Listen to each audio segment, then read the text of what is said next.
শেখ মুজিবুর রহমানের সঙ্গে তুলনা করা হলো পাকিস্তানের সাবেক প্রেসিডেন্ট ইমরান খানের। সেই সাথে ইমরান খানকে দ্বিতীয় শেখ মুজিব হতে দেওয়া হবে না বলেও হুঁশিয়ারি উঠে এসেছে। আর এই তুলনা ও হুঁশিয়ারি উঠে এসেছে ইমরান খানের নিজ দল তেহরিক-ই-ইনসাফ এর প্রতিষ্ঠাতা সদস্য আকবর এস বাবরের থেকে। দলের প্রতিষ্ঠাতা চেয়ারম্যানের প্রতি কেন এত ক্ষোভ প্রকাশ করলেন তিনি? পাকিস্তানি তেহরিক-ই-ইনসাফ বা পিটিআই এর প্রতিষ্ঠাতা সদস্য আকবর এস বাবর তার নিজ দলের কঠোর সমালোচনা করেছেন। দলটি দেশবিরোধী রাজনীতিতে জড়িত বলে অভিযোগ তুলে ইমরান খানকে শেখ মুজিবুর রহমানের সঙ্গে তুলনা করেছেন। পাকিস্তানি সংবাদ মাধ্যম শামা টিভি 11 ফেব্রুয়ারির এক প্রতিবেদনে এই তথ্য উঠে এসেছে।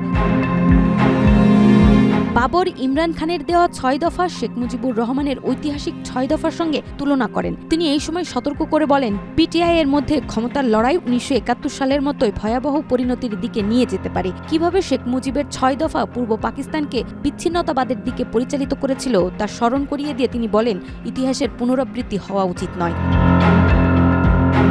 বাবর আরও বলেন, পিটিআই নেতারা জাতীয় স্বার্থের চেয়ে ব্যক্তিগত লাভকে প্রাধান্য দিচ্ছে। আজও তারা সবকিছু করছে শুধুমাত্র ক্ষমতার লোভে। কিন্তু মনে রাখবেন, পাকিস্তানের দ্বিতীয় শেখ মুজিবুর রহমানের জন্ম হবে না। এমনকি জন্ম নিতে চাইলেও পাকিস্তানিরা জন্ম নিতে দেবে না।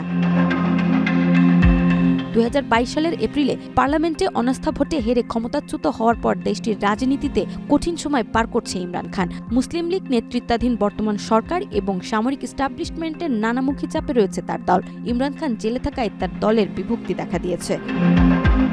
নাজমা, মাই টিভি।